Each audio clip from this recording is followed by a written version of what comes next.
Kevin Roth here of Rotogrinders, and today we're going to talk about the RG Discord.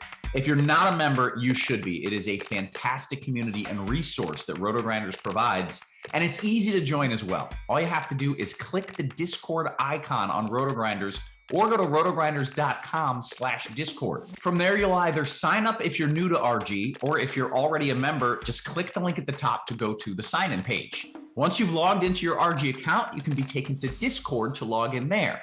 Once you've connected those accounts, you won't have to leave the server. You can freely close out and reopen Discord without ever having to reconnect. The idea of Discord might be a little bit daunting to you, but it's actually pretty simple to navigate. Whether you're on mobile or desktop, the far left side will show you the Discord servers that you've already joined. Then next to that, you'll see the channels within that Discord. We have both free channels like Chiefs Prop Shop and our daily sport channels. And we also have premium channels like Blender's Game Theory or the Crunch Time channels. Premium members can see the difference between the free and premium channels by looking for a padlock icon next to the premium channel names. We also have a few pointers for new and experienced users alike. If you're having trouble finding a channel, make sure that you haven't collapsed the section that the channel is in.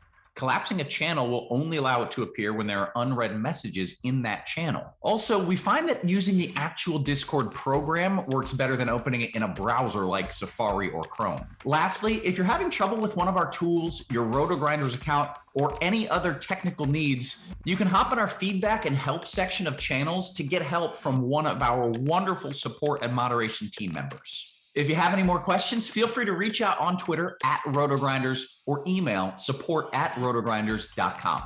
See you in Discord.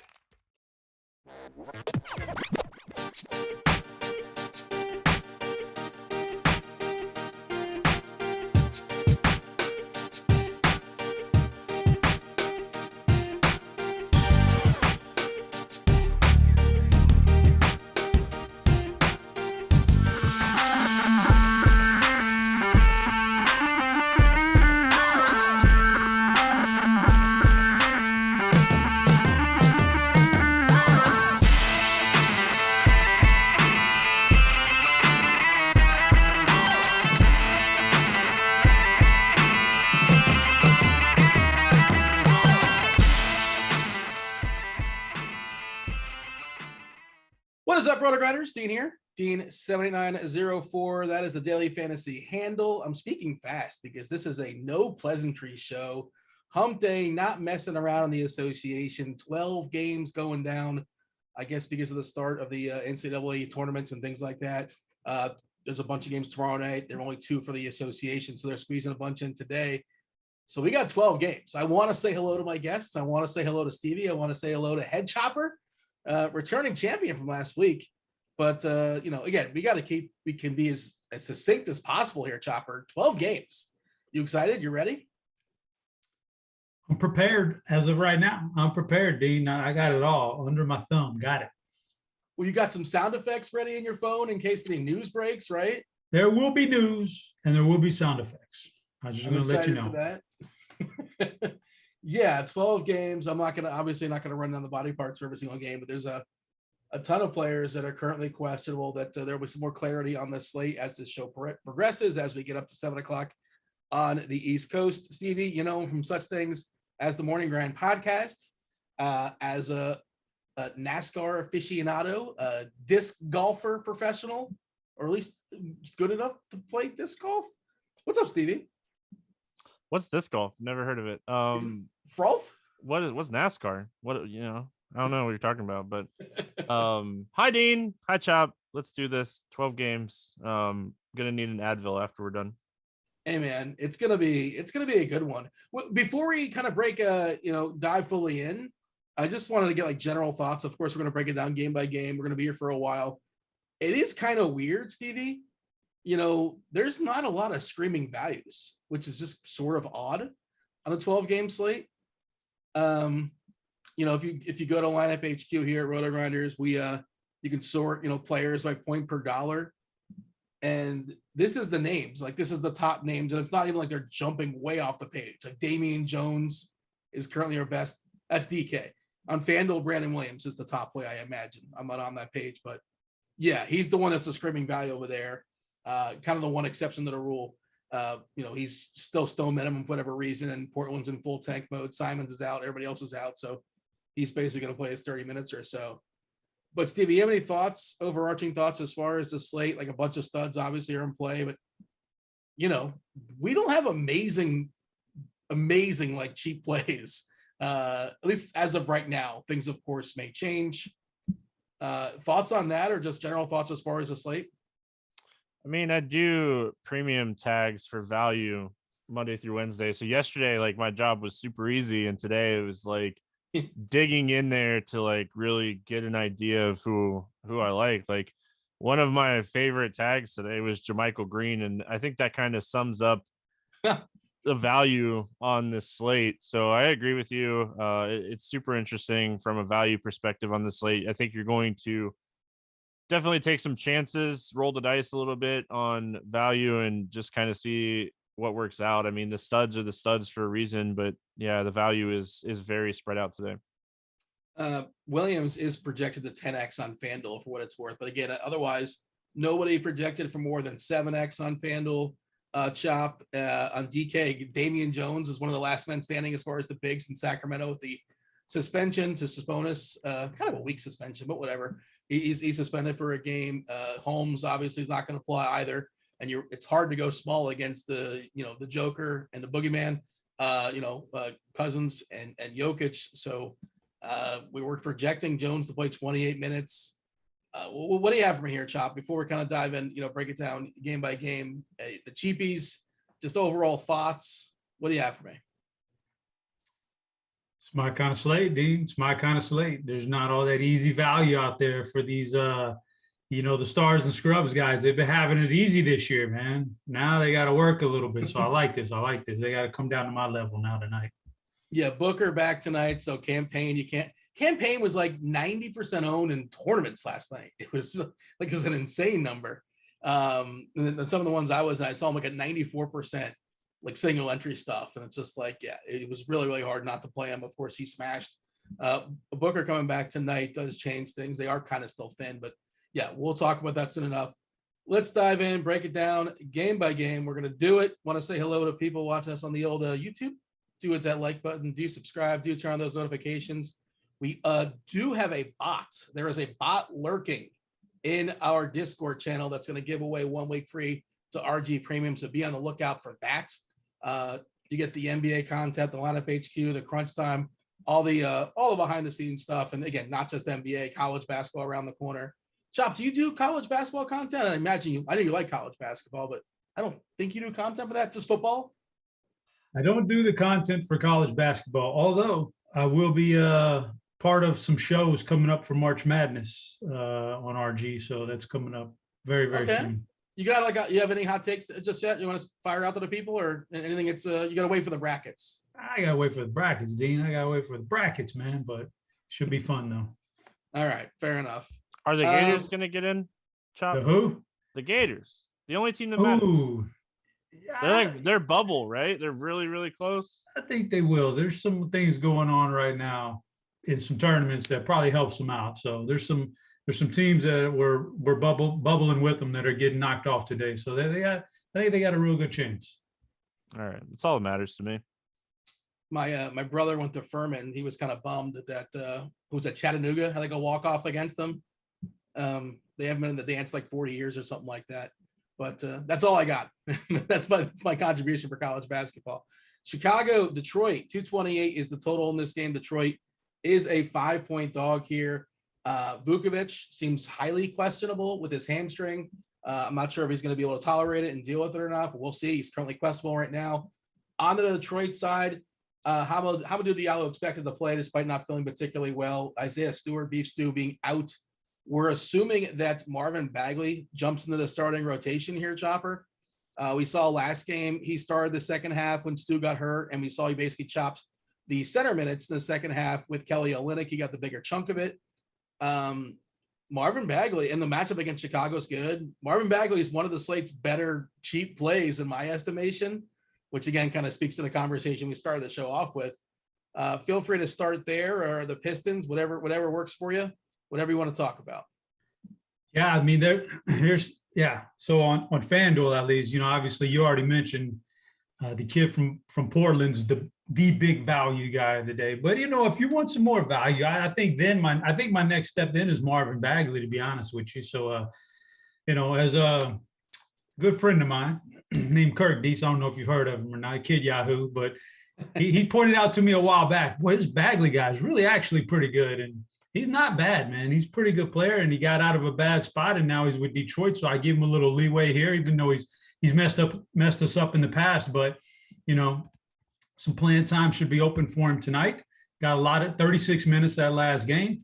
If he even comes close to anywhere like that, I like him just if for no other reason. Chicago, they can put it together offensively. They're tough, but man, they're terrible on defense. They really are. They're bad. So Bagley could be in a really good spot here, and that's where I would start. That's where I would start right there in this entire game. The Chicago guys, for me, I'll let Stevie hit on them. To me, they're priced up enough. They don't, they're not jumping off the page to me.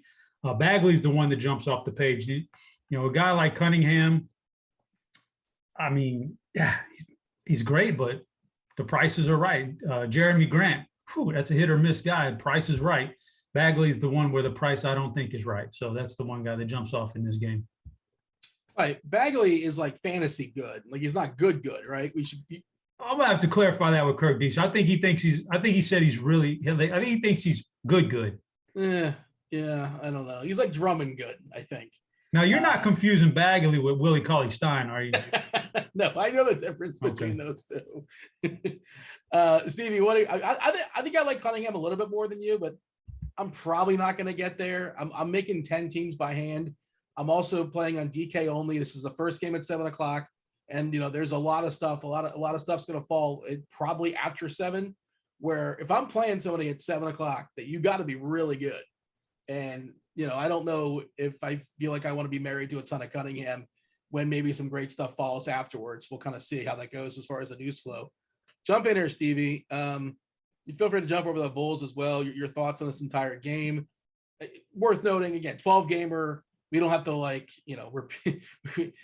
don't want, just get your takes in. You go whatever side you want to go, whatever we need to focus on as far as this game, have at it. I mean, Bagley, I think, is one of the better value plays on the slate. You guys already touched on the potential for him to play 30 plus minutes in this spot. And if Vooch is out, it's only a bump to him. So I like Bagley a lot. I think Cade Cunningham is in play, over 30% usage in 6 of his last 7 games. So when we're looking at tournament ceiling, it's there. We saw him put up 55 and 53 in 2 of the last 3. So don't mind Cunningham. And then on the Chicago side, I mean, Chop nailed it. Levine and DeRozan are playing fantastic, but is there much ceiling there with their pricing the way that it is? So I think if Vooch doesn't play, it could potentially open up Tristan Thompson as a value play.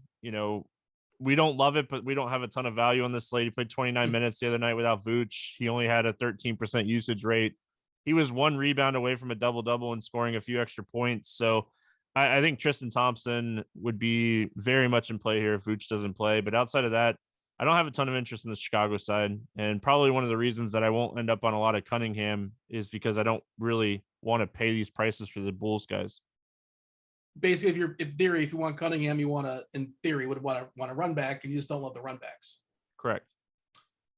Yeah, I mean, Thompson did play a bunch of minutes last game. It was against Embiid. It's a little bit different. They kind of need his size, and they really don't have much else if Vooch does not play. They can play some Tony Bradley, but that probably won't end well. But yeah, I don't want to play Tristan Thompson, but he's close to a fantasy point minute guy, and in theory, if there's no Vooch, he probably plays close to 27, 28, maybe 30 minutes or so. So yeah, he's in play.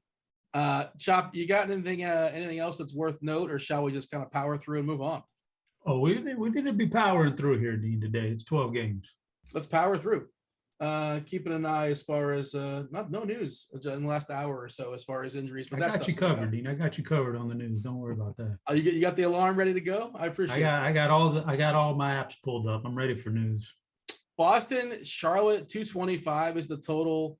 Boston is a 7-point favorite. Charlotte here on the back-to-back against one of the best defensive teams in the league, and they're also fully healthy with the exception of Gordon Hayward. McDaniels is questionable. Book Knight is still out. Boston also fully healthy, unless you think Aaron Naismith is worth a head nod. Yeah, Stevie, it's just the same sort of deal, right? I don't think anybody really jumps out in this game. I'll just throw it to you. Like, I'm not going to say you can't play Brown or Tatum or even like LaMelo on the other side, but, not necessarily an ideal matchup, not the greatest path. I think he did have a good game earlier this year against them for what it's worth, but this isn't one of my favorite games. See, I love Robert Williams in tournaments. He's going to be less than 5% owned. It's a big guy against Charlotte. That's the thing. It's been a thing for years. So I think Robert Williams would be my favorite play from Boston.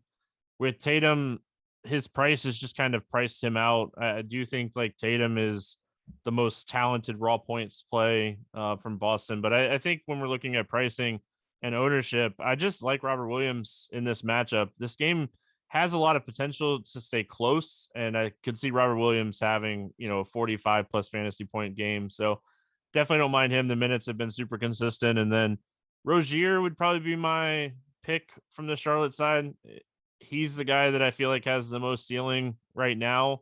I think if we look all throughout the year, it's probably Ball, but right now Rozier has been playing a little bit better. So I don't mind Williams, don't mind Rozier, but that's nothing really standing out to me a ton in this game. Maybe like a PJ Washington, but I think there's going to be better value than that.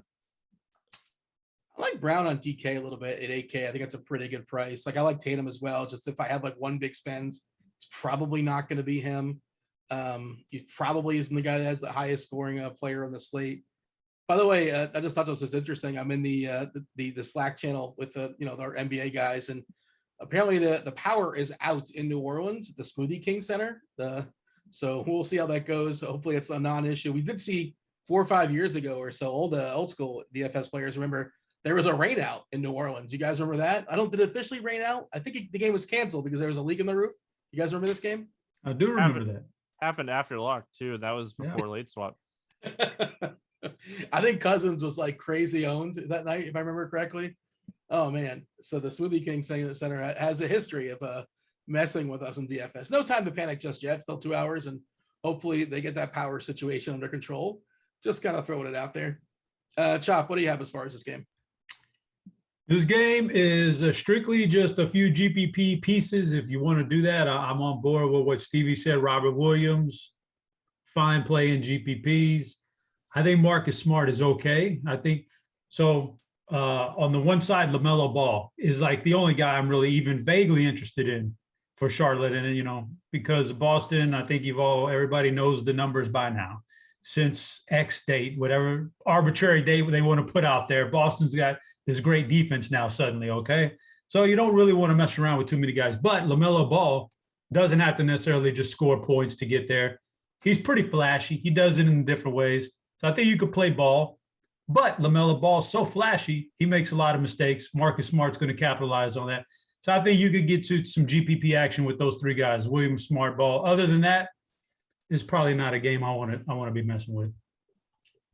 Yeah, last 15 games is a good segue to our next game, actually. Last 15 games, Boston, the best defensive team in all of basketball. Every once in a while, like, Ball will get benched. We saw it last night for like a few minutes late down the stretch when they were on the comeback. I think Oubre was out there. His minutes get messed with on occasion. So, earlier in the year, it was with Ish Smith would steal his minutes sometimes. He oddly finds himself in foul trouble a little bit too much. But sure, we definitely have seen that ceiling as well. By the way, I mentioned earlier, I was talking about giving away a week free of RG Premium in the Discord, and I never even gave like the Discord location, rotogrinders.com/Discord. Join the live stream chat channel. That's where we're hanging out. That's where the conversation's going down. We're going to do our best also to answer any questions you want to throw out there. We'll do our best to answer those at the end of the show. Again, we're going to power on through as far as 12 games, but in theory, we'll have some time. Producer Devin is lurking, and he will do his best to compile those questions, throw them my way, and I will ask them on behalf of y'all at the end of the show. All right, we're done. We're moving on. Yes? Yes. All right. Phoenix and Miami. This is why I said it was a good segue. We got Booker coming back from COVID issues. I assume he's good to go and mostly fine to play. Otherwise, he wouldn't play. 220 is the total here. They are back-to-back, of course, traveling as well. 5-point dogs. Well, they're in Orlando, right? So it's not a lot of travel last night, same state. As far as the rest of the body parts for Phoenix, as far as we're monitoring who is in, who is out, we have again Booker back. Paul is still out, obviously. Cam Johnson's kind of a big one, not being available with Miami. Well, Caleb Martin is questionable. They have so many bodies that I don't think he really matters. They have too many guys at this point. But Jimmy Butler is currently questionable with an illness. That matters, I believe. These are last 15 games, the two best defensive teams in all basketball, if you throw out Boston. So we just talked about the best one. Now the next two here, Chopper. For that reason, the campaign value is not as appealing. I think he's still going to, he's probably going to start alongside Booker, I imagine. The absence of Cam Johnson certainly hurts them as well, too, as far as their wings. I'll just let you take those on, Chop, because I don't think Phoenix is nearly as appealing as they were last night. Dean, I would say that on 12 games, and this is a game that I don't need to have any exposure to at all with Booker coming back. I'll say this as a side note. These are my two favorites for the NBA title. I think this could be I think this could be the matchup in the finals. And for sure, I think one of these teams could get there. You know why, Dean? Because they both play really good defense. And they're very good like that. And they both got great coaching too. But the defense, so you got a defensive struggle like this. I don't need to play this tonight. Everybody from Miami is appropriately priced, and Kyle Lowry should be coming back tonight, so that even muddies the water a little bit more. And then Devin Booker, everybody kind of got the price bump here these last few games with Booker and CP3 out, and they put up some good numbers. But Booker's back. That's just going to eat into things. It's going to make it more complicated. 12 games, you got to take stands somewhere. This is one, if it goes to triple overtime and they bury me with it, they bury me with it. I'm okay with it. This is one I can fade right here. That's where the field's at also. Like the biggest number right now we're seeing as far as ownership projection is campaign on DK at 9%, bumped up to 6.5K. Of course, some of his usage is now going to be delegated to Booker. You can't expect the same sort of output. Doesn't need to put up the same thing, but and then Bam at 6%. And the biggest number on FanDuel is currently Butler, which is a pretty good price at 7.8, but he's also questionable. We'll see. Stevie, do you agree or disagree? I agree with Chop. I'm unlikely to play anybody in this game. I mean, on DraftKings, I think you could take shots on Devin Booker in tournaments at 8,800, low ownership. We saw him without Paul 60, 53, 47. So I think he is like the only play from this game that I'm even remotely interested in. If Butler sits, I still think with Oladipo being back, like Struss and Vincent, their minutes are gone now. There's so many people in the rotation, but I think if Butler sits, you could potentially take some shots on Tyler Hero and just hope he has one of those like really good shooting nights. But this game kind of stinks. Yeah, Miami's got, I guess it's a good problem to have, but they just have too many playable guys as of right now. I think we saw Vincent was out of the rotation until mop-up duty at the end, and he was playing great when given an opportunity. But all right, let's move on to a team that's not playing great and doesn't have a lot of good players. Their best player, LeBron James, is questionable with a knee tonight. 234 is the total. The Lakers are 5-point favorites. What are they 5-point favorites to anybody in the road? Yeah, it's a monster total at 234. Obviously, two defensive teams we were talking about, Chop. Now we're talking about two horrifically defensive teams. THT and Monk are expected to play for what it's worth in Houston. Could be a big deal if Christian Wood doesn't play. He's currently questionable. Garrison Matthews expected to play. Gordon expected back as well.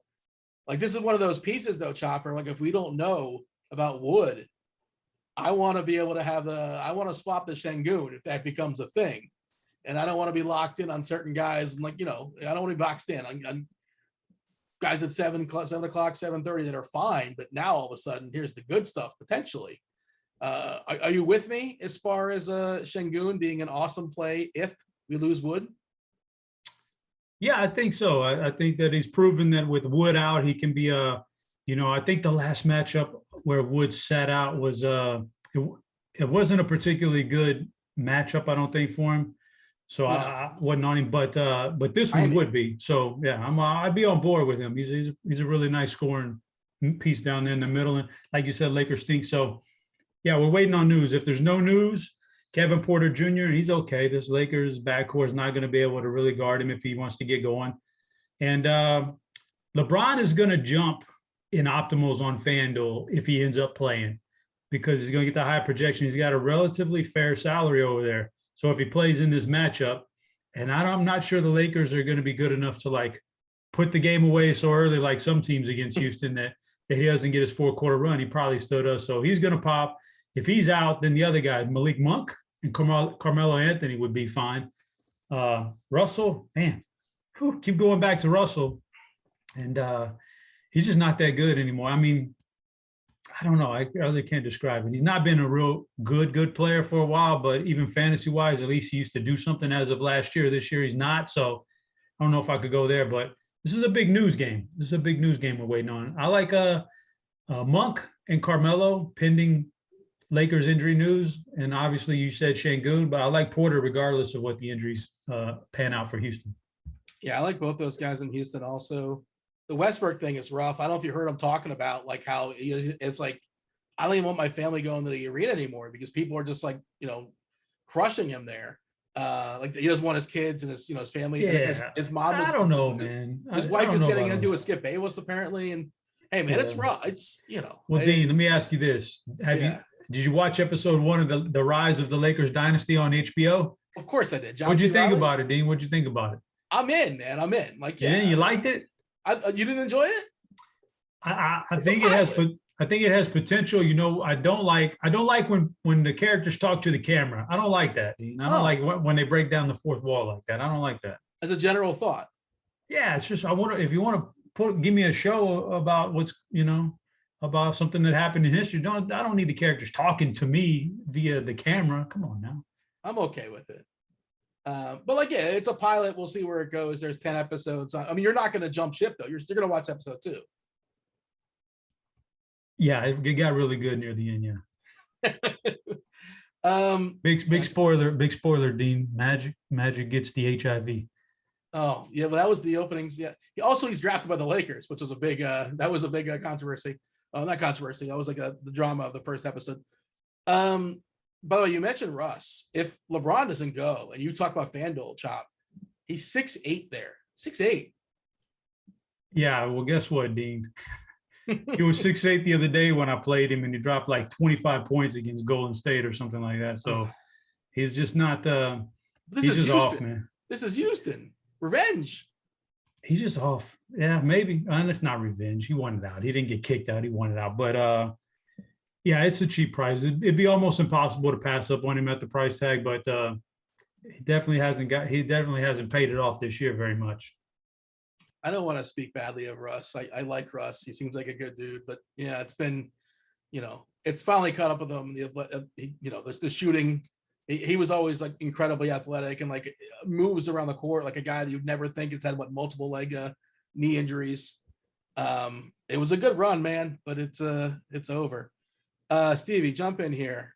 Feel free to hit both sides this game. And obviously we're waiting for some news on LeBron. I think if LeBron plays, yes, of course, he's a great play. And I love Şengün if Wood doesn't go. And I like Porter either way, like Chop said. I mean, if LeBron sits, you could definitely play Westbrook on FanDuel, like you said. But I think Malik Monk would be the play. I think he's going to be the guy that's going to see the biggest usage bump with LeBron off the floor. 30% usage the other night. He's typically a 15 to 20% usage person. So I think Malik Monk would be the best play if LeBron doesn't play. If LeBron plays, you could definitely play LeBron. And then on the Houston side, I mean, we're going to be waiting for the Christian Wood news. Kevin Porter Jr., I think, is one of the guys with, potential ceiling. He has triple-double type upside. Jason Tate, questionable too. If he were to sit, it would definitely help Matthews as well. So just going to kind of pay attention to the news here on this Houston team and see what kind of happens. I think Jalen Green would be interesting as well. If Tate doesn't play, we've seen him have really good usage and pace here recently. So yeah, a bunch of options. This a non-defensive game. So I think overall, this is a game you kind of want to target both sides. Yeah, we didn't talk about that, Chop. This is your team. Are you still watching? Do you still grind? Are you still watching like Houston at this point, or no? You're checking the box scores. You don't put yourself through this, right? I can't imagine. Dean, that's a tricky question because it's tough to watch almost any NBA right now. It's tough to watch any of it. It's not just the Rockets. There's a lot of it that's bad. So I kind of pick and choose my games regardless. But I'm okay with it. I'm okay with it. Got to rebuild. This is our rebuild. Miami Phoenix should be fun tonight. Milwaukee Atlanta should be a fun game. What's going to be a really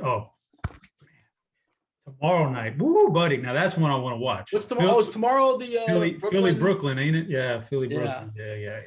Yeah, I saw they asked Steve Nash about Harden and like if you're gonna like what he's like, I don't know if I'm gonna talk to him or something like that. I didn't really hear it. I just read the quotes. You can interpret however you want, but I don't think he left on the best of terms. By the way, I was gonna ask Stevie threw out some names. We mentioned Tate, and I should have. I think Kenyon's kid, KJ Martin, is kind of interesting if we lose Tate. What do you think? Chopper? Oh, that's for me? Yeah, we were just having a conversation. Oh, I thought you said Stevie, but you said Stevie. So you think you like a little KJ Martin? Yeah, I think he's fine. Like whatever, he's fine if you're running a bunch of lineups right now. But if we lose Tate, I think he. So if we lose Tate, and I in that case, I'd actually like for LeBron to be playing. Yeah, it would make me feel more comfortable with Martin because then there's even more of a chance that you'd have a security blanket of maybe they get up by enough, and because KJ Martin's going to get the garbage time run also. So I'd feel even better if those guys sat or one of those guys sat and LeBron was in there, then he'd have some outs, even if he didn't have a good start to the game. But yeah, you're right. He's a nightmare for most teams if he gets running time. And he's really a nightmare for the Lakers and their bad defense because of the way his athleticism on the court. Yeah. And there's just no rim protector there on that Lakers side, obviously. Next game, Atlanta, Milwaukee, 239.5 is a total. That's a big old number. Milwaukee is a 5-point favorite, back half of a back-to-back for them. They didn't fully press last night against OKC. That game did blow out in the end, so we didn't get full minutes from their side. Grayson Allen expected to be available for this game. Lindell Wigginton, for whatever it's worth, is doubtful. Hill and Connaughton still out. On the Atlanta side, Atlanta is fully healthy. Even Herter is expected to be good to go. Stevie, what stands out for you in this game? Like obviously Giannis is great. How much of a priority is he for you, or just the entire game? Where are you at?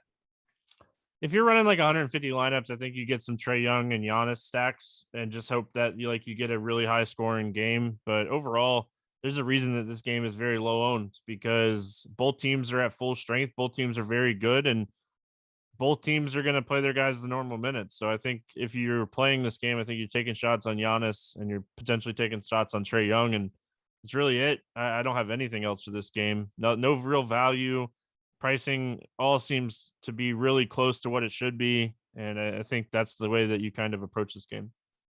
It's this weird thing, yeah. Like it's on paper it looks awesome, but no screaming values. Of course, Giannis can put up 75 or 80. He can do that in 30 minutes.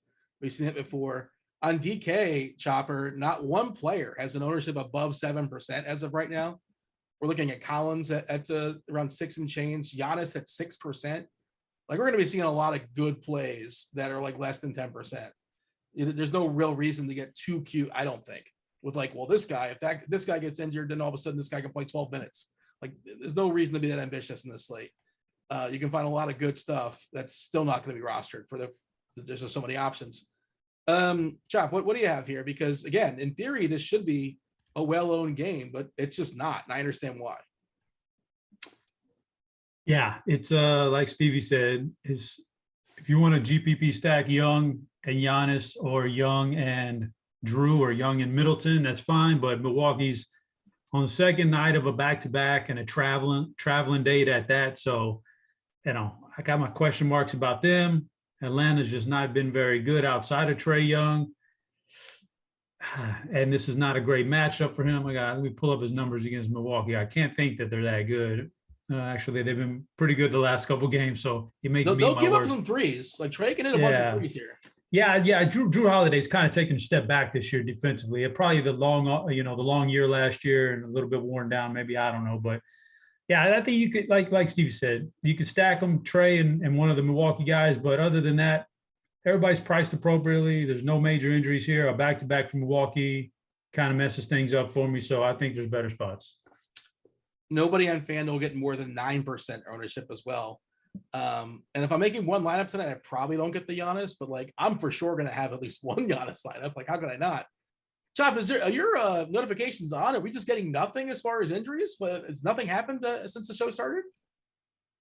I am refreshing, but the last bit of news I got was Gary Bird is expected to play on Wednesday, and that was a while back. So we have nothing just yet.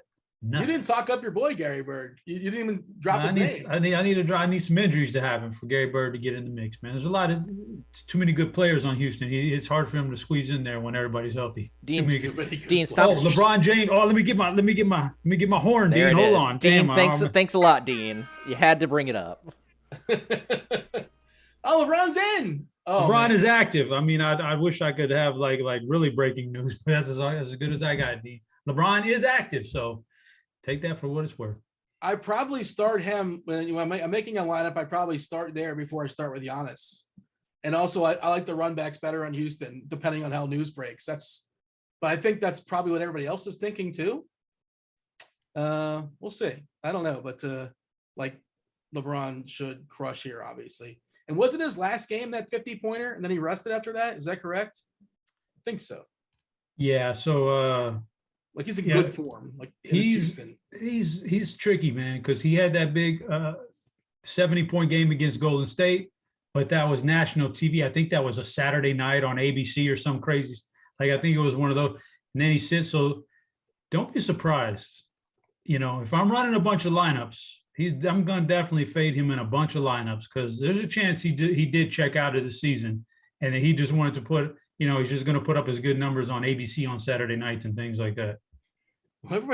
This is year 19, man. The guy's been crushing for so long. Why are you still doubting him?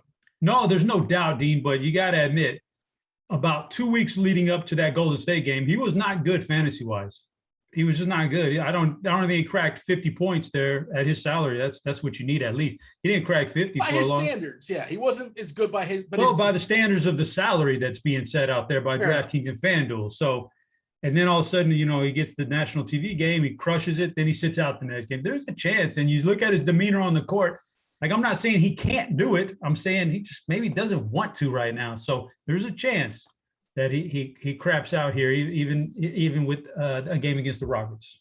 All right. Yeah. I mean, I just think like he can't just push a button. He is 37. He is human.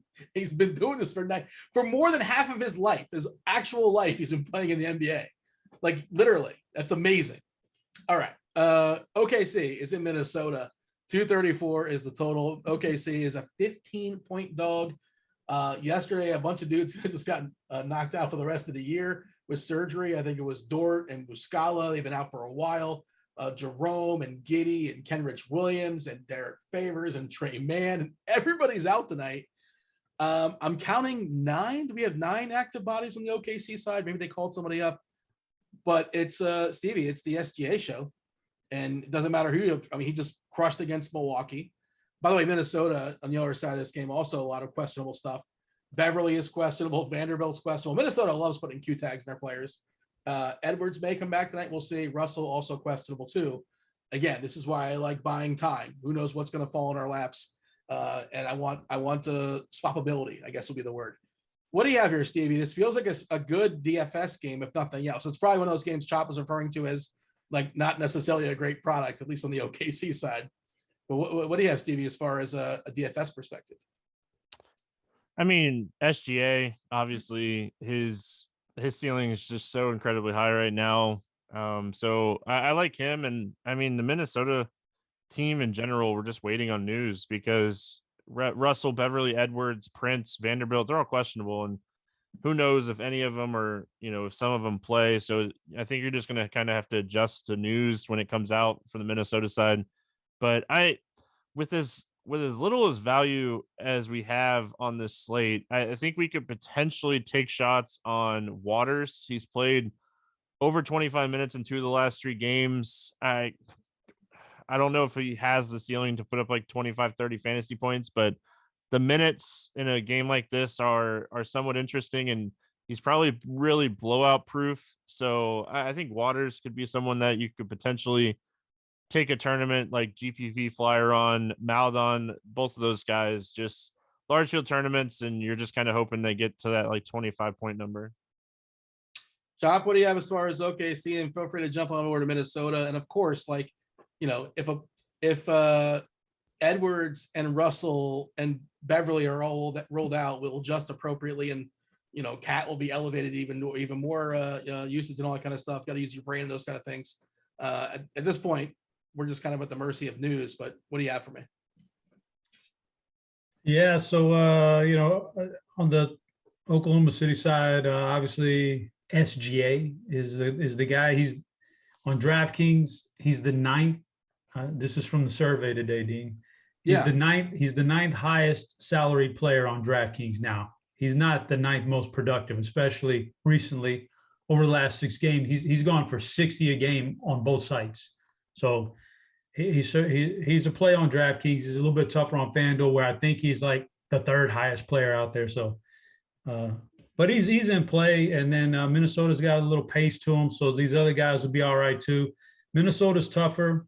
It's a fine matchup, but boy, if we get Edwards back and Russell back and Beverly back, yikes! Yeah, everybody's kind of like where they should be as far as pricing, and those guys are going to come back and take away from each other, and it's going to be tougher. So I'd like for some news to break on Minnesota before I roster any of them, because you got a guy like Cat, who's the best play, but he's center only.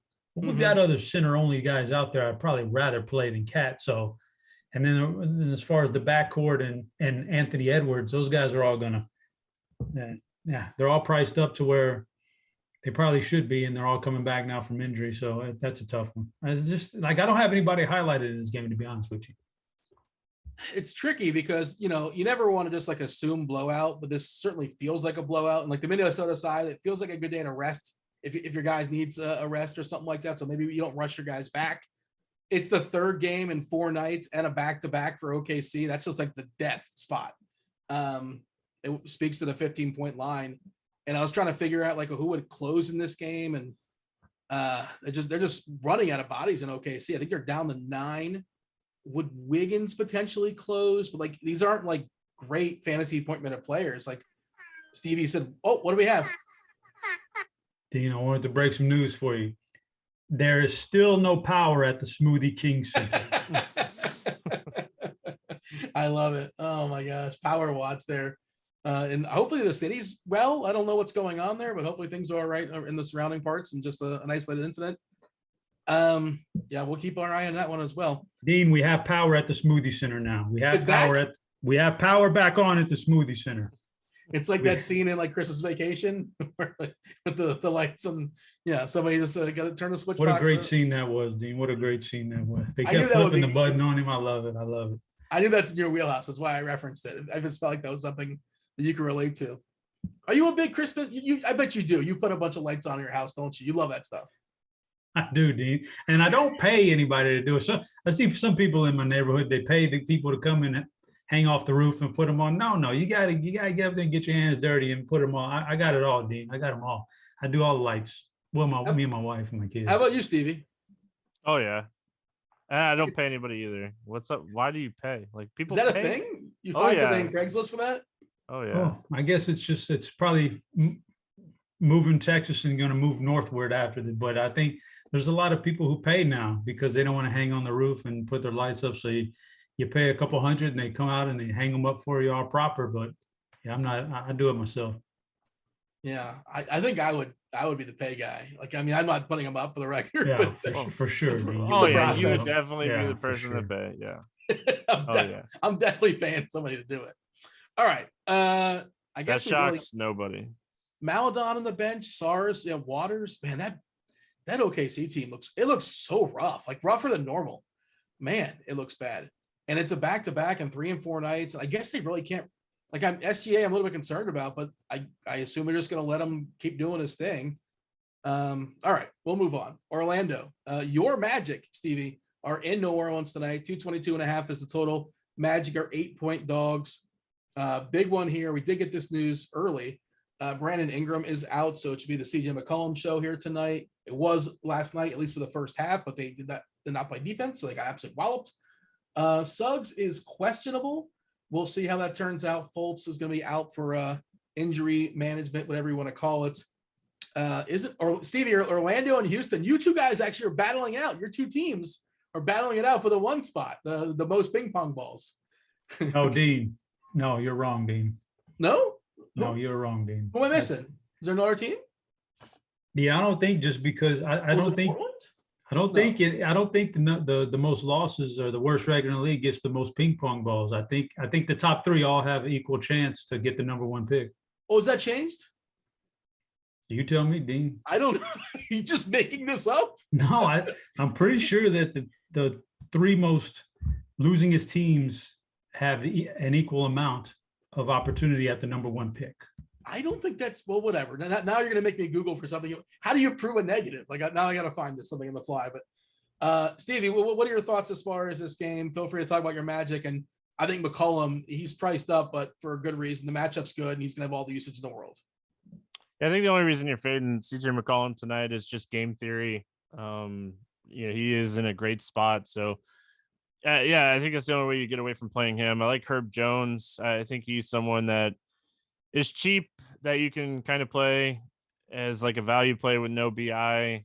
You could potentially take some shots on Devontae Graham. I don't really want to play Tony Snell. He just sits in a corner. So he's not someone I want to play. And then on the Magic side, even if Suggs doesn't play, I don't really have a ton of interest in the Magic. I could definitely see maybe taking some shots on Cole Anthony or Franz Wagner, but overall, not a ton of interest in the Magic. They have too many people. They're trying to lose games. And I mean, yeah. My favorite player in the Magic is probably Carter, but I just don't think I'm going to be able to get there because of the price. He just got an odd spot. So I don't think I'm playing anybody. Hampton, like in theory, could be a value play, but you're not excited to play RJ Hampton. That's if Suggs is out. Even still, I'm not excited. Chop, what's your take as far as McCollum? Tony Snell, by the way, 10% usage of the season, 0.52 fantasy points per minute. Herb Jones, also not a great usage guy. Again, this is why McCollum's going to be shooting like crazy because those two guys are just not going to shoot. But Herb Jones can do other stuff. So he's got a 0.73 fantasy point per minute guy. And I'm pretty good with his price at 4.6 on FanDuel, 4.5 on DK. He feels kind of like a glue guy to make stuff work if I need him. What do you have, Chop? So Dean, here I got a little sentence for you here. Beginning with the 2019 draft, the NBA changed the lottery odds. The bottom three teams will all have an equal 14% chance of winning the top pick. Okay. So they did change it recently. Good. And so yeah, just be in the both. That means we're both in a good spot, John. They're both in. Yeah. Exactly. We're all, it's a mitzvah out here. We do it Detroit's all. the next team for what it's worth, and then OKC's lurking. There you go. So as far as this game is concerned, I'll tell you who I'm not going to play. Now, even though that salary keeps jumping and smacking me in the face on FanDuel, I won't be playing Cole Anthony. He's just not been good lately. So probably pass on Cole Anthony. Wendell Carter Jr., I love the GPP upside. He's expensive, but it is what it is. CJ McCollum, he's jumped his fantasy points per game on both sites, 10 points since the trade. 11 games since the trade, jumped up 10 points. He's crazy good. I don't even know. It's amazing how some of these guys can switch teams and, get different coaching and different opportunity. And all of a sudden you see a whole different side of him, but he's actually pretty good. So obviously I want to go back to CJ McCollum if I can, not worried about the back-to-back game because they didn't even play the fourth quarter last night. They just sat out. So we're good there. I think they're in play. Orlando scares me a little bit. There's a lot of different ways that team can go with fantasy production. Like I said, Wendell Carter. It could be Franz Wagner, Les Wagner, as we call him, Les Wagner. But there's just a lot of different angles for them. Who said we call him? You and Curtis? Yeah. Well, yeah. Well, everybody calls him that now, man. Because I said it the other day as he's jumping on. I'm getting a lot of DMs saying that was a good nickname for Wagner, Les Wagner, because his brother's Mo Wagner. Yeah. Sure. I gotcha. We got you're just now getting it. Took me a second. Goodness gracious, Dean. Why not call him like Larry or Curly? Oh my no, Dean, no. We'll call him 10%. That's fine. Goodness gracious, Dean. But yeah, I'm with you. McCollum, awesome play. again. Valanciunas, GPP always, because you just never know. And Jackson Hayes could be a GPP winner. So that's where we're at with this game. But McCollum's the one guy I definitely have highlighted tonight. I'll tell you this: if this ownership number is correct, and obviously it gets refined the closer we get to lock, or an hour and a half out. He's 58% projected owned on a 12-game slate, and it's not like he's like one of those 4K cheapies and then they're hard to bust. He's 8.5 on FanDuel, which again, he's a great play, and he's 47% projected owned on DK.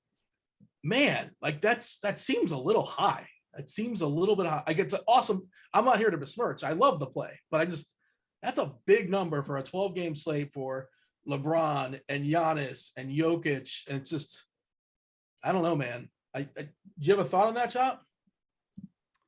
It's a double-edged sword there. You say 85 is not like he's cheap and, it's really easy to get there in value, but there is also the fact that he's pretty damn safe. It's almost like you plug him in there for a relatively fair price and you have almost no worry of downside.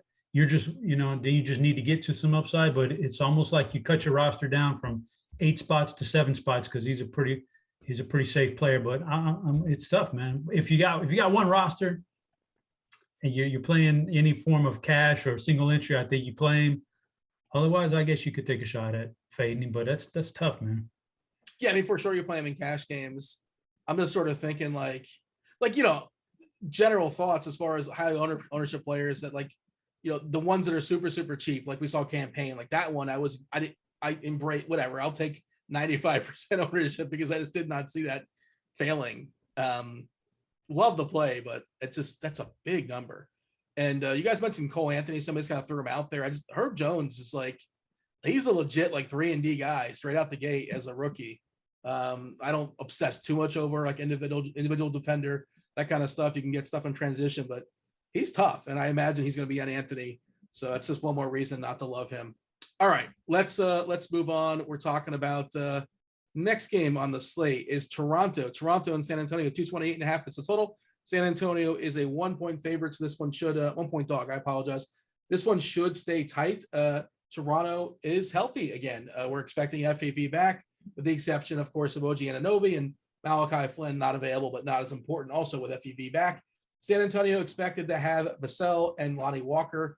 Both were ill last time out. They're expected to be available tonight. KBD still unavailable. All right, Stevie, Toronto, San Antonio. Feel free to go wherever you want as I take some water. My voice is parched. I don't know if you can hear me.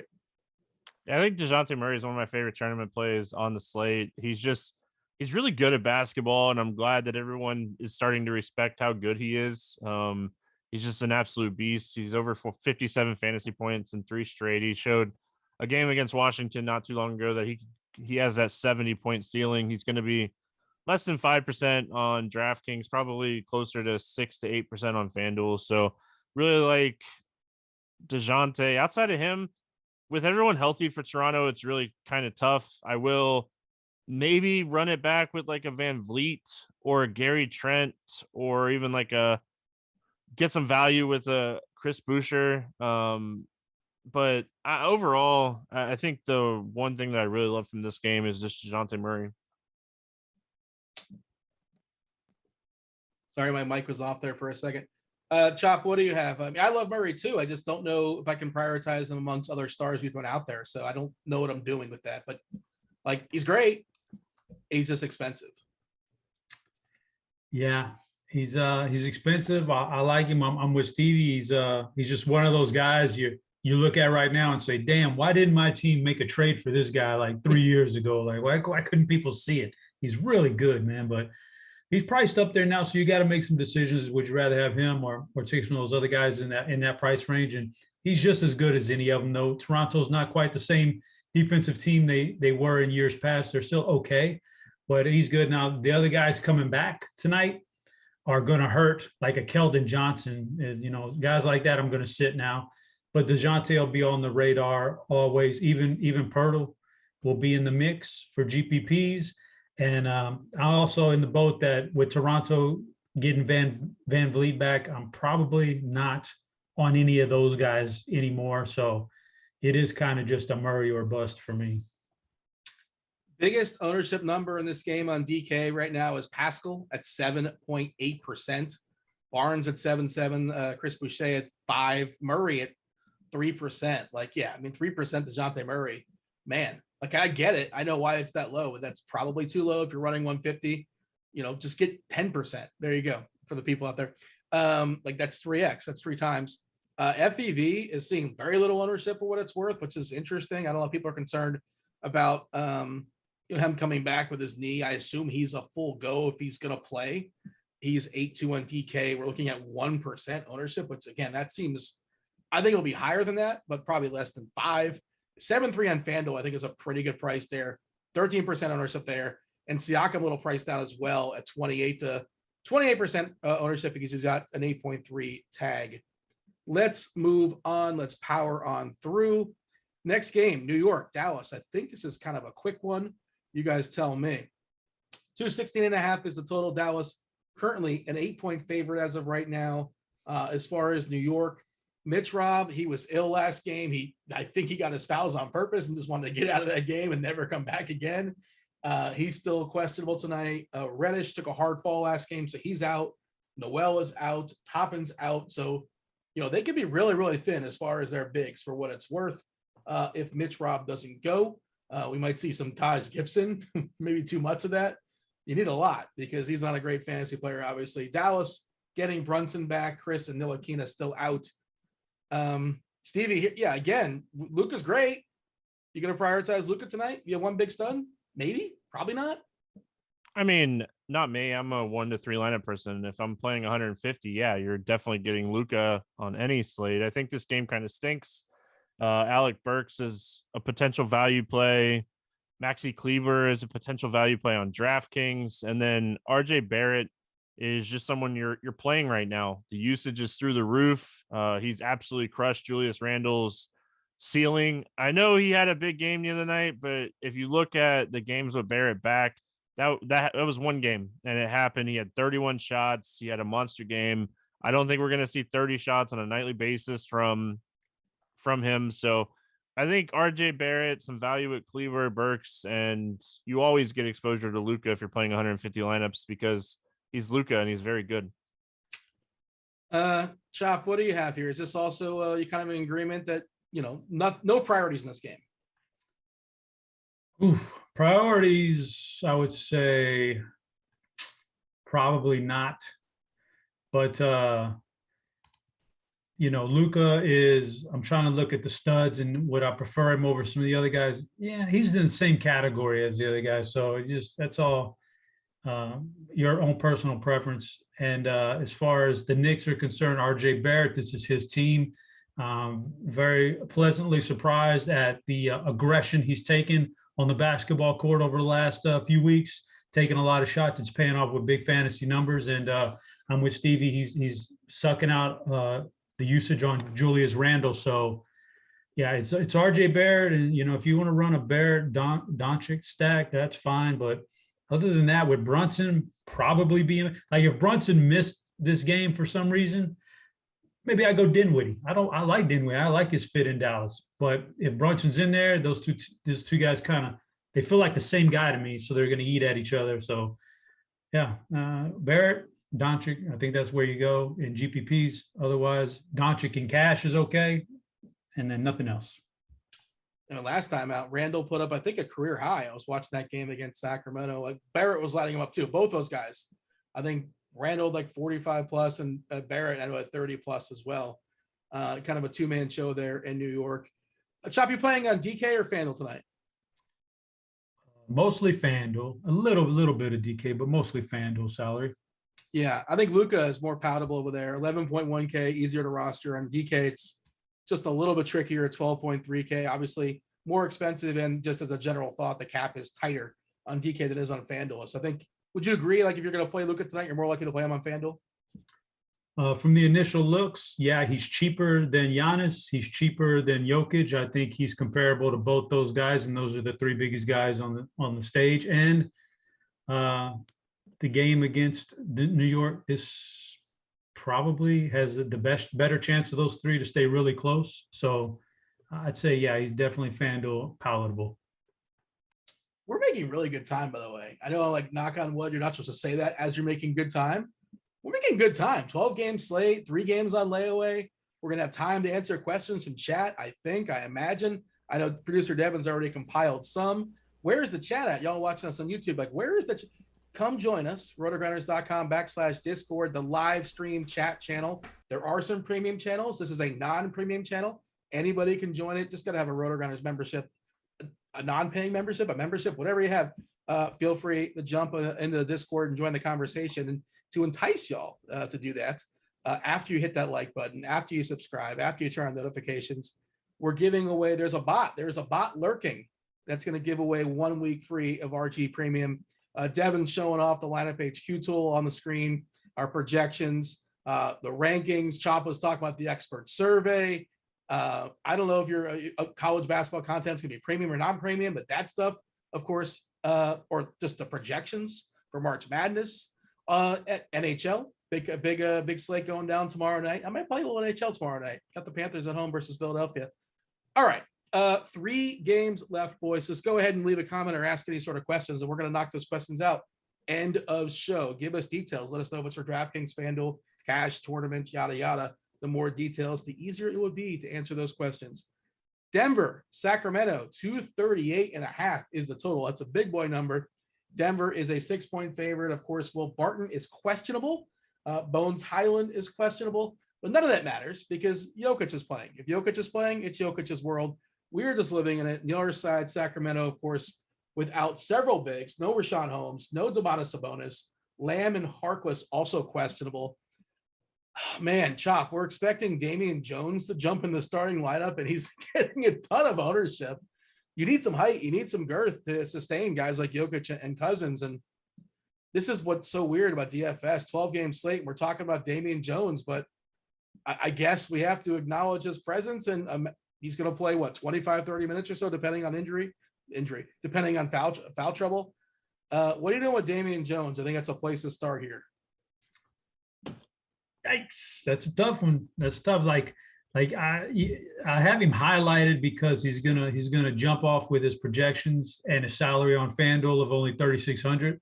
So I get it, but I'm with you in the fact that he's probably a fade to me in my one lineup that I'm making. If I'm doing 150, I'll probably give a few, have Damian Jones a few different times, but there's a lot of things that can go wrong here, even at 3,600. There's a lot of things that could go wrong in this matchup. So I get it. I'm looking at the injury to Sacramento that's going to open, or the suspension. I'm kind of like, I wasn't on Harrison Barnes, but I am after the suspension. I think Harrison Barnes could be a guy that's even safer than Damian Jones. Obviously a little bit more expensive, but he's proven this year that, with the proper usage out there, he can put up some big numbers. So maybe we go to Harrison Barnes here, who's been pretty good this year, been pretty good against Denver in his career, recent history. So he got that. And then there's the Jokic.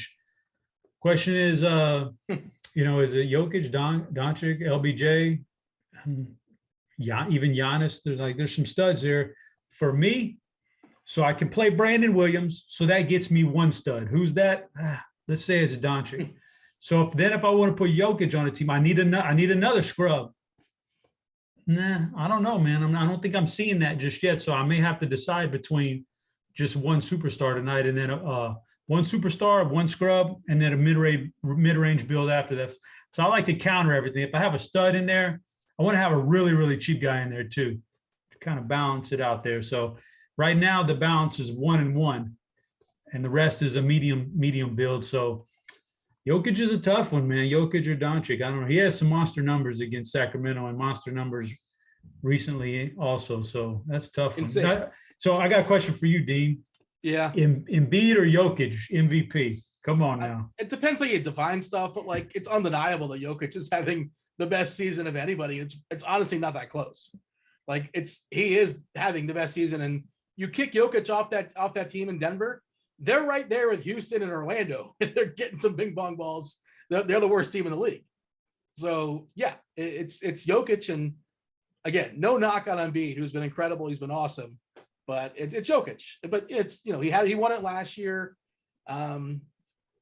It's always sort of weird how the media votes. Like in the years past, we've seen like, oh, well, we're just not going to give it to Jordan. We gave it to too many times. We're not going to give it to LeBron. He's gotten it too many times. It gets boring. But like, Jokic deserves it. Do you agree or disagree? I'm going to disagree with that one, but I get it. I get it. The numbers really, some of the advanced numbers really favor. Dean, hold on. Uh-oh. Come on, Dean. Oh, I got it. Damn, why is this thing not ready when I'm ready? What happened? Houston? Jimmy Butler ruled out. Oh, I was hoping I can kind of ignore Miami. I don't know how much I think that bumps up Bam, that bumps up Lowry, bumps up Hero, but I don't think that makes anybody a priority because they have still plenty of guys, right? That's my initial thought. What's your thought? That gets me to it's still a tough defensive matchup.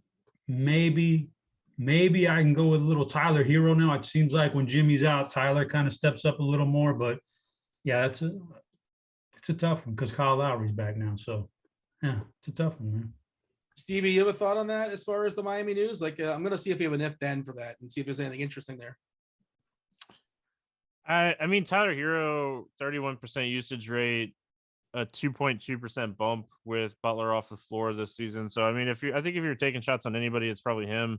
Bam does average 1.35 fantasy points per minute with Butler off the floor this year. So I think the matchup is still kind of tough. I think if you're playing anybody, it's probably Hero or Bam. How much is Caleb Martin? Because he sees a pretty decent little bump, it looks like. I just pulled up our if then. Bam gets a 5% increase, 44 DK, 44 FanDuel points is our projection, but he's also kind of priced for that. But yeah, fine. Hero 35 DK, 33 FanDuel, but again, he's like 7K, I think, on DK. Caleb Martin, but 24, 25 fantasy points. So is he like, I don't think he's still a minimum though. 3.9 on DK, 4.7 on FanDuel. So maybe interesting on DK. Maybe. I don't know. But, 12-game slate. Is Caleb Martin going to be the guy? Probably not. They still have Strus and Vincent and Oladipo and Duncan Robinson. Yeah. Stevie, what do you have as far as Jones on Sacramento? We're projecting 28 minutes. The 48 center minutes. We're looking at 28 minutes for Jones, 16 for Alex Len, and 4 for Chimeze Metu. That's our projection right now.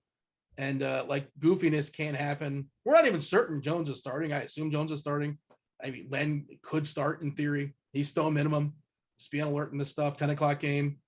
What do you have as far as the Sacramento side? And then feel free to jump over to Denver where, it's Jokic. Yeah, I mean, Jones, if he does start, we saw him play 29 minutes the beginning of February and 24 and like 27. So we have a little bit of a sample size with him getting like full run type minutes. I don't love him, but I mean, we don't have a ton of value on this slate. So I think he's definitely in the mix today. I mentioned JaMychal Green as a potential value play. It like pains me to say it, but I do think he's someone that could play like 20 to 25 minutes and have a decent game here. We haven't projected for 21 and a point per minute. So don't mind him. DiVincenzo has been playing really good, with no Halliburton and, getting that move to Sacramento has been good for him. So he's been somewhat consistent in that like 25, 26 to like 30 fantasy point number.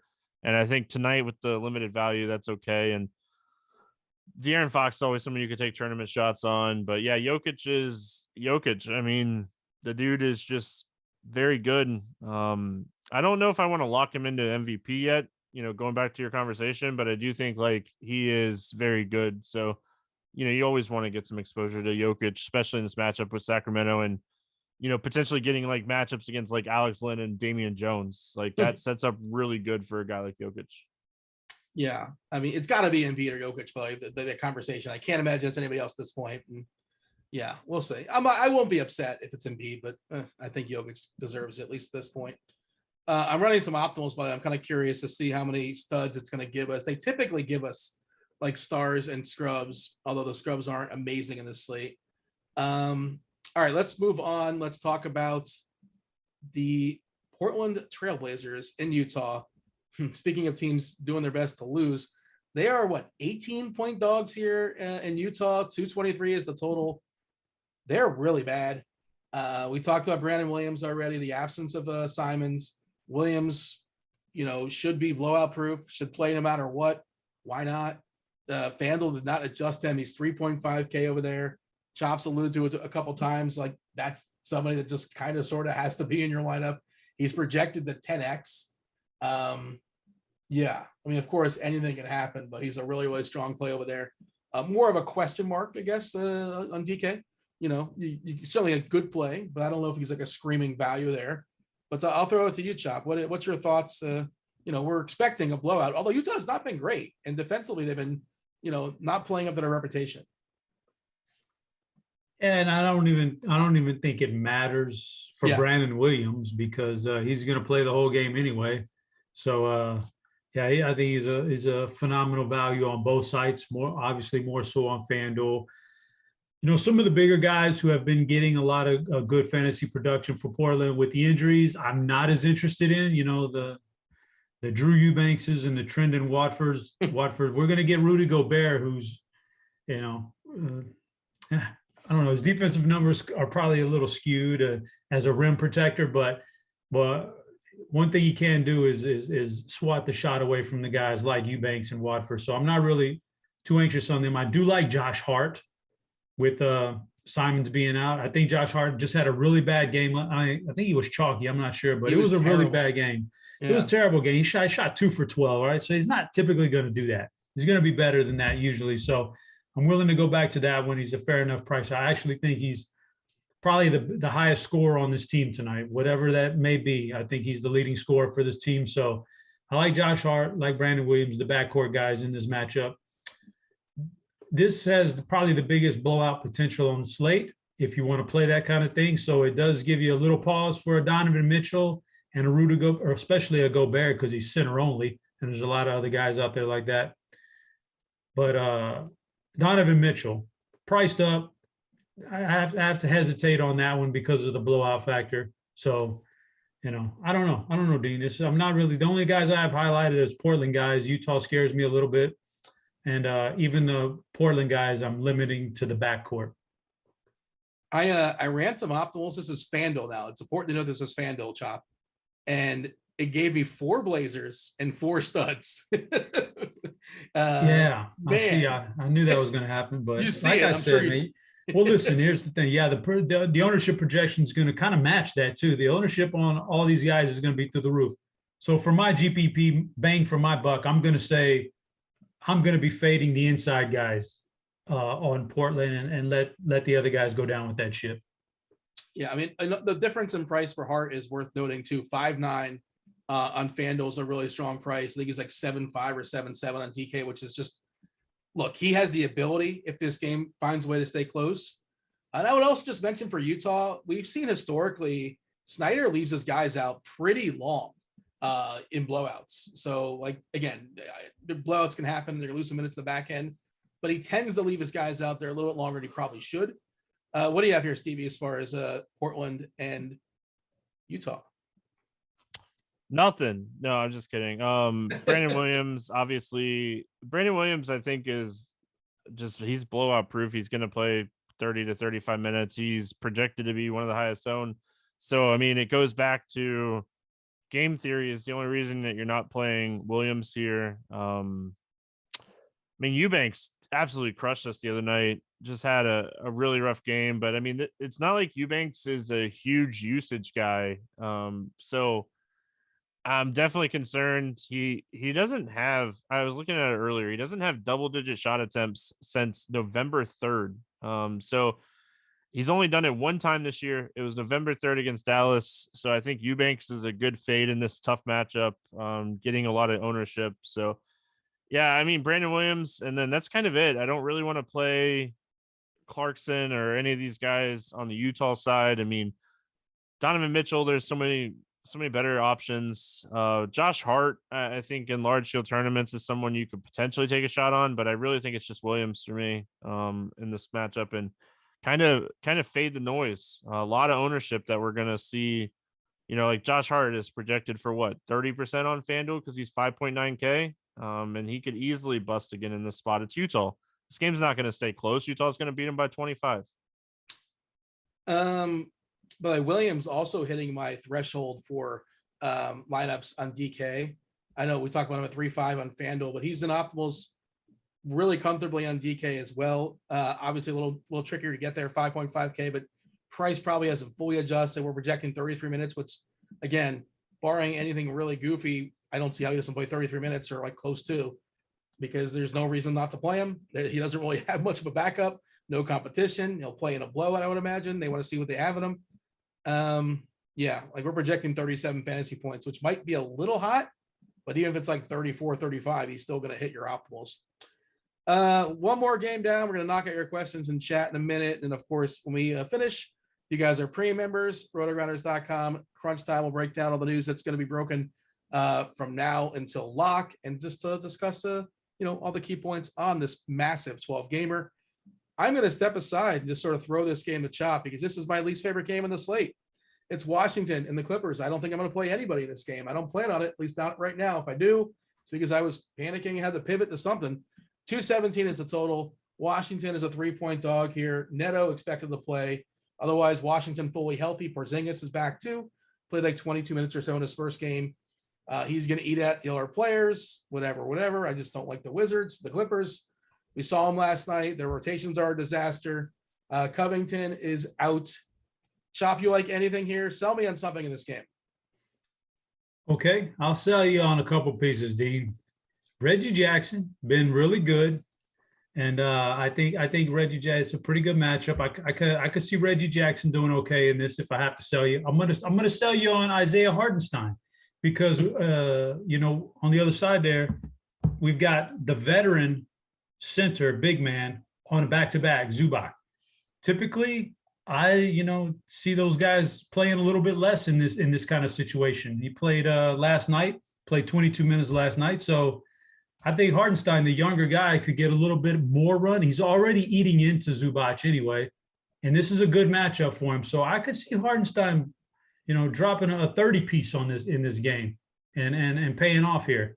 And then on the other side for Washington, the one guy I'm interested, not saying I'm going playing, but I'm interested in Zinger, man, because if this team could just kind of like flow the way they do, and Kyle Kuzma can look like Jerry West, I'm interested to see what Porzingis can do, because I think Porzingis is probably a little bit better than Kuzma, maybe. So if they turn him loose at 6K on FanDuel, it could be some fun times. So I'm interested in Porzingis, and I'm interested in Hartenstein and Reggie Jackson. You mentioned Jerry West. They make him to be a big old jerk in that. You know what, Dean? I don't know if you saw that all 75 draft they did on TNT before the All-Star game. Yeah. He came across like really curmudgeon, and I was talking to somebody. I was like, I wonder if that's just a bit. Is Jerry just doing that as a bit? But now I'm starting to think maybe that's really Jerry West's personality as a real curmudgeon. So it was interesting. Yeah, I know very little about him, except he's the logo, right? And I know he's good once upon a time. The thing with Hartenstein, though, I'm going to pay 5.4 for a guy that might play 17 minutes. He might play 27 minutes, though. That's called GPP. It's called GPPs, man. You got two chances. I understand. He's a really good fantasy point for the player, obviously, too. But his minutes are really, really fickle.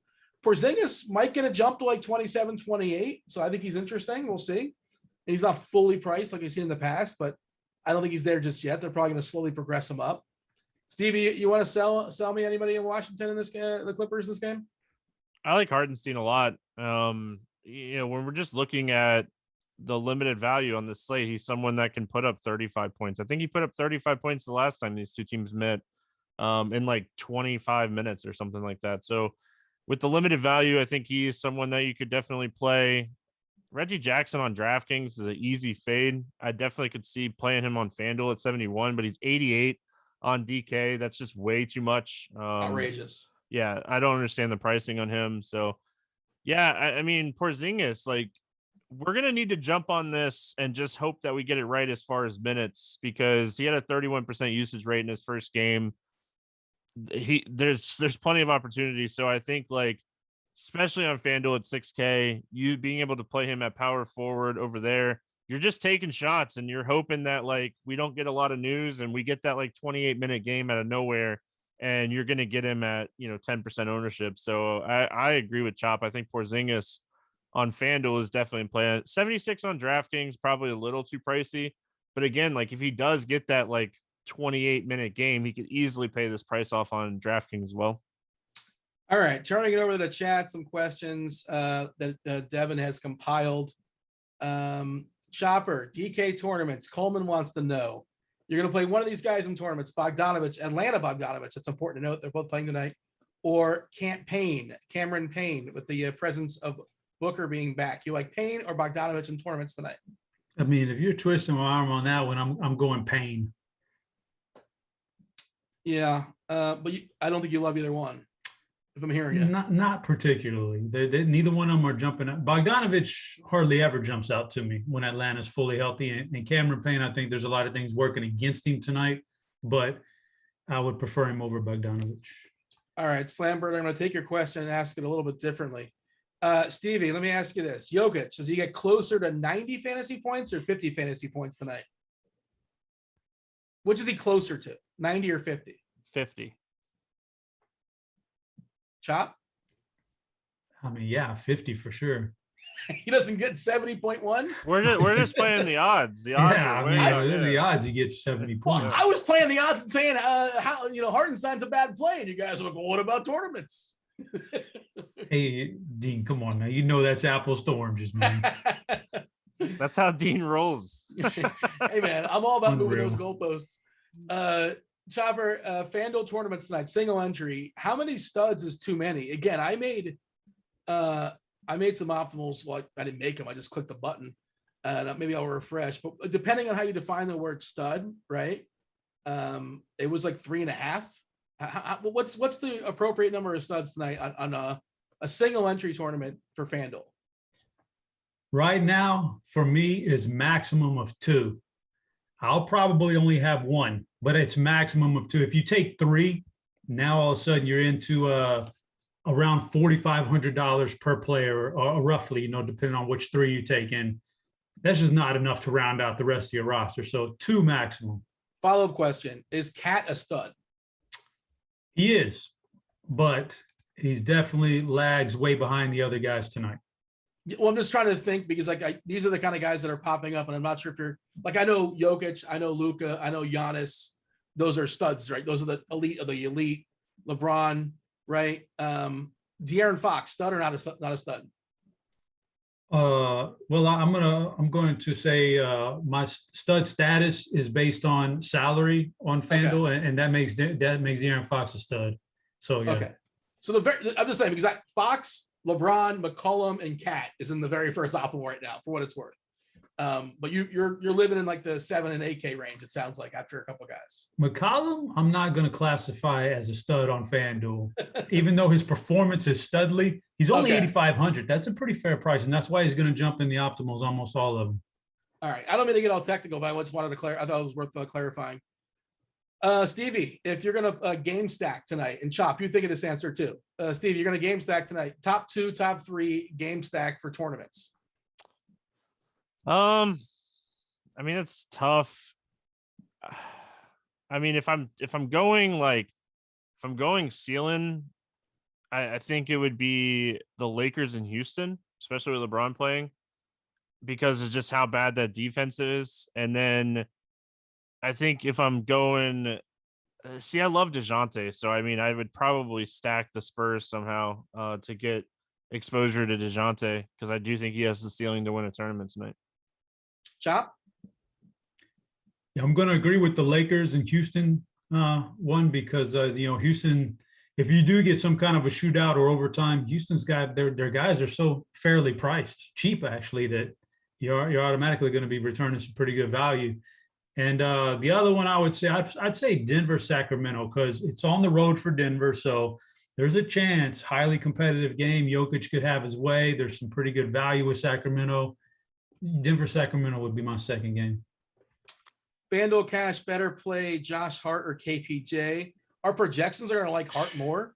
There's a little more volatility to that because it depends on what sort of, I feel like Porter is a little safer, especially if Wood sits. But like the math play is Hart. I'm not playing cash tonight, but Hart is probably the math play, but I'm okay with either one. It's an interesting dilemma to have. This is they want to know not for Stevie because you've already given your take. Chop, DK tournaments, last piece, Gary Trent or Robert Williams?